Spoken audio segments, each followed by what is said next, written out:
C'est un village de la région de Madrid, la plus affectée par la pandémie en Espagne.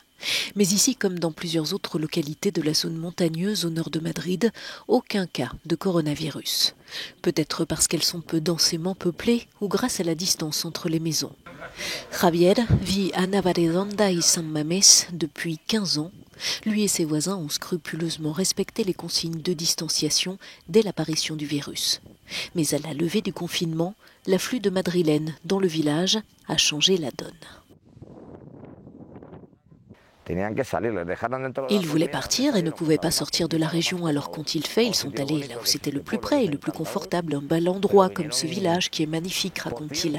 Seulement ils sont venus par centaines, des centaines de personnes et de voitures, et on a eu peur. Nous n'osions pas aller boire un verre au bar le week-end pour ne pas nous exposer. Javier est un fidèle client de cette fromagerie artisanale, la plus ancienne de la région de Madrid, assure fièrement son propriétaire. Mais avec la pandémie, les ventes ont chuté de près de 30%.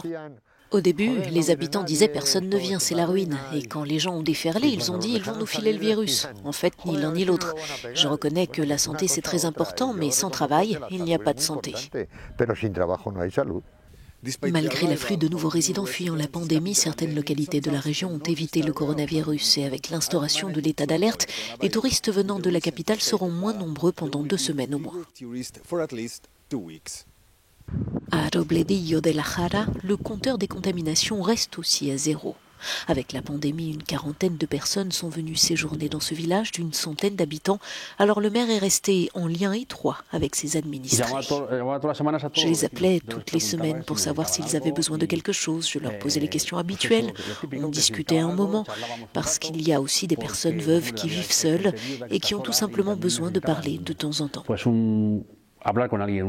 Désormais, c'est la seconde vague que le village s'efforce de tenir éloigné.